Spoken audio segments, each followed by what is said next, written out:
Mama, so many times we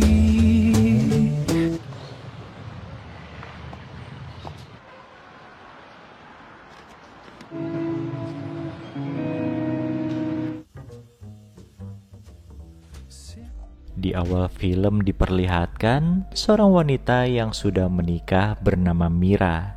Sayangnya meski sudah menikah, Mira ini harus tinggal sendirian karena suaminya bekerja di luar negeri. Demi menghemat pengeluaran mereka, suaminya Mira memilih untuk jarang mudik.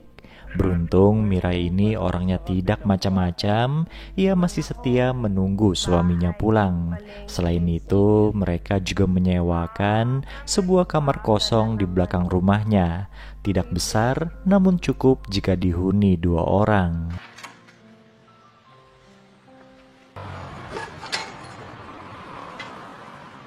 Mira memang wanita yang polos. Ia jarang berdandan karena tempat yang ia kunjungi hanya itu-itu saja.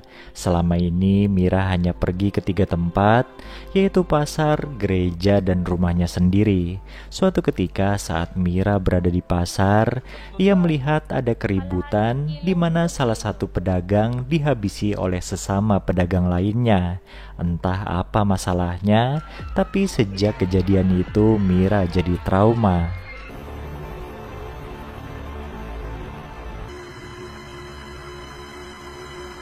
Mira pun menelepon suaminya dengan niat ingin menceritakan peristiwa di pasar tadi. Namun akhirnya Mira mengurungkan niatnya itu karena tidak ingin membebani pikiran suaminya. Masalah Mira tidak sampai di situ saja. Ketika ia berada di gereja, dompetnya dirampas orang tidak dikenal. Mira berusaha mengejar dan beruntung ia dibantu oleh sepasang suami istri yang kebetulan berada di sana. Oo. Di walang ano man. Katanya mereka ini adalah pendatang dan sedang mencari tempat tinggal sementara. Jadi Mira mengajak mereka ke rumah dan menawarkan kamar kosong tersebut. Kondisinya memang memprihatinkan, makanya harganya murah. Mira juga mempersilahkan mereka untuk memperbaiki kamar tersebut. Sepasang suami istri itu bernama Kiko dan Glenda. Saka meron akong tsuhin na all around. Lahat to. Maputik pa. Pinasok. Pada akhirnya Mira jadi punya teman, tapi ia juga merasa iri karena hampir setiap malam Kiko dan Glenda ini bermesraan dengan jendela terbuka. Alhasil Mira bisa melihat perbuatan mereka dengan jelas. Sebagai penyewa kamar yang baik, Kiko dan Glenda sering membagikan makanan untuk Mira. Tapi makin kesini Glenda jadi resah karena melihat keakraban suaminya dengan Mira. Ayos yun. Ang magkakasundo kami ng asawa mo. Suatu hari, Kiko membawa 2 orang temannya untuk memperbaiki kamar yang mereka tempati. 2 teman itu adalah Cesar dan Lando. Mereka diperkenalkan pada Mira supaya wanita itu tahu kalau akan ada perbaikan di sana. Sejak tinggal di sana, Kiko mencoba berbaur dengan warga sekitar, termasuk satpam penjaga toko pegadaian. Sana uwi ako ng Bicol eh. Basta bukas din. Samahan nyo na ako. Dalam perjalanan pulang, Kiko melihat Mira akan pergi keluar rumah. Kalau dilihat-lihat, Mira ini makin cantik saja. Apakah wanita ini sudah mulai berdandan? Bahkan ketika pulang pun Mira makin cantik dengan rambut barunya. Malamnya Kiko bertengkar dengan Glenda gara-gara sang istri cemburu melihat Kiko dan Mira mengobrol. Ujung-ujungnya pertengkaran mereka itu ditutup dengan bermesraan.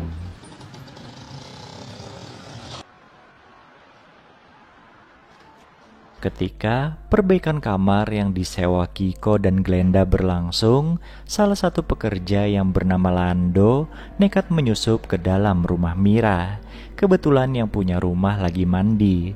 Lando pun diam-diam mengamati Mira sambil senam 5 jari. Kiko melihat aksinya dan langsung menghajar Lando. Katanya itu tindakan tidak sopan. Sina natin ito, putang inang ito nang maghiwalay na Lalu tayo. suatu hari ketika Mira lagi mandi, cincinnya tiba-tiba hilang diambil orang. Dari gerak-geriknya sepertinya itu ulah Lando. Mira lantas curhat pada Kiko mengenai hal itu. Kiko pun yakin kalau yang mengambil pastilah Lando. Dan benar saja, ketika dihajar berkali-kali, Lando akhirnya mengaku mencuri cincin tersebut dan menjualnya ke pegadaian di depan rumah. Hindi ko alam, boss. Pero siya, hindi ko nga anak ko sinasabi ninyo, boss. Keesokan harinya, Glenda membawa minuman beralkohol ke rumah Mira. Ia mengajak Mira minum-minum sampai tidak sadarkan diri. Entah apa yang direncanakan wanita itu. Setelah itu Glenda pun pulang dan di sana Kiko, Lando dan Cesar ternyata sudah membuat lubang besar di dalam kamar. Ternyata mereka ini tidak benar-benar memperbaiki kamar tersebut. Mereka punya rencana jahat. Lubang itu terhubung ke terowongan bawah tanah dan tembus ke toko pegadaian yang ada di depan.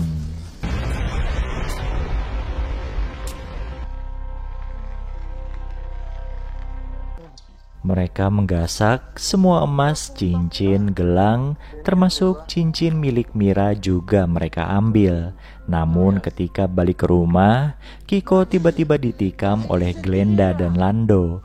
Apa yang telah terjadi? Ternyata Glenda dan Lando telah mengkhianati Kiko, bahkan Cesar pun juga dihabisi oleh mereka. Glenda menunggu di luar sambil menghitung jumlah perhiasan yang mereka ambil. Sementara Lando masuk ke rumah Mira yang masih belum sadarkan diri.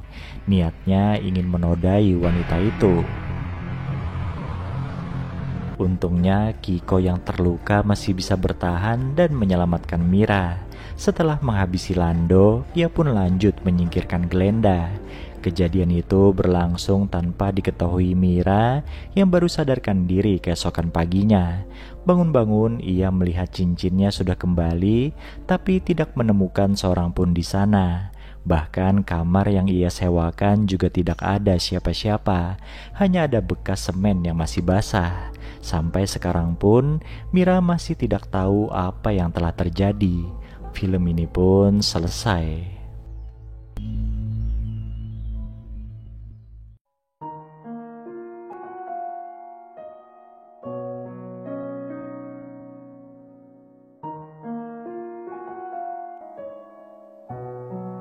Film ini berfokus pada sepasang pengantin baru yang hidup di sebuah desa di pesisir pantai.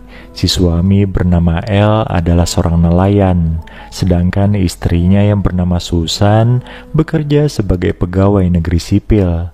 Beberapa bulan setelah menikah, mereka dianugerahi seorang bayi laki-laki. Tapi naasnya bayi tersebut meninggal dunia selang beberapa menit setelah dilahirkan.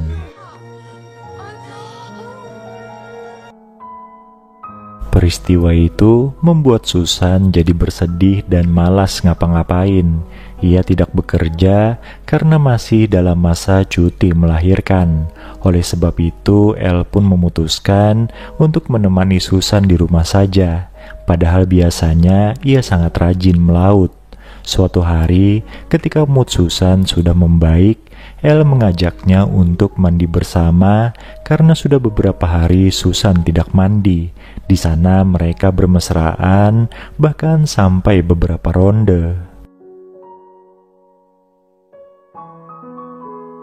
Selain menenangkan Susan yang selalu teringat bayi mereka, El juga harus menanggung beban ekonomi keluarga kecil itu.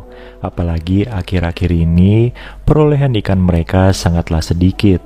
Suatu sore, El dan Susan menikmati pemandangan dari pinggir pantai. Di sana Susan mengungkapkan rasa bangganya pada El yang selalu setia padanya. Susan pun berseloroh, ia akan tahu El berselingkuh dari aroma tubuh suaminya itu. Tak seberapa lama, datanglah Abi, adiknya Susan, yang ikut nimbrung dengan mereka. Di saat Susan sudah mulai bekerja, El malah mendapat musibah. Ia tertipu sebuah koperasi simpan pinjam di mana El menginvestasikan uangnya. Mendengar kabar tersebut, ibunya El pun sampai terkena serangan jantung dan kini sedang dirawat di rumah sakit. Di hadapan Susan, El histeris menangisi nasib naasnya.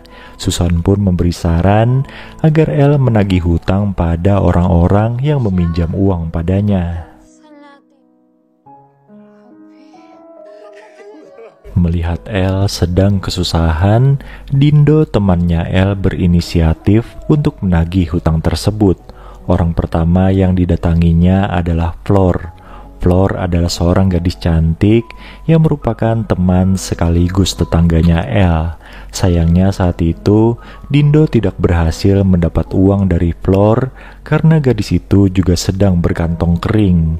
Usaha El dan Susan untuk meminta bantuan pada wakil wali kota pun harus diurungkan sebab pejabat itu nyatanya malah memodusi Susan yang cantik. Kondisi yang makin runyam itu membuat El jadi gampang emosi hingga berkelahi dengan beberapa pemuda kampung. Untungnya ada Flor yang melerai mereka dan mengobati luka El. Perhatian dan kelembutan Flor membuat El jadi tergoda hingga akhirnya mereka pun bermesraan. Ternyata Flor ini juga ada hati dengan El. Karena kelelahan, El pun tertidur dan lupa bersih-bersih.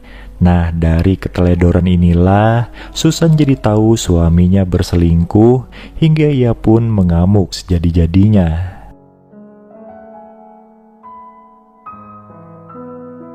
Keesokan paginya, Susan yang tidak ingin kecolongan lagi memutuskan untuk berhenti bekerja agar bisa mengawasi suaminya. Tanpa sadar, Susan juga keliru menuduh Abi adiknya sendiri yang telah berselingkuh dengan El. Di tengah kebangkrutan dan keterpurukan mereka, El dan Susan pun berbaikan lewat hubungan badan. Mereka sepakat mengurung diri di rumah dan terus-menerus bermesraan. Hingga akhirnya mereka saling menyakiti satu sama lain sampai meninggal bersama-sama.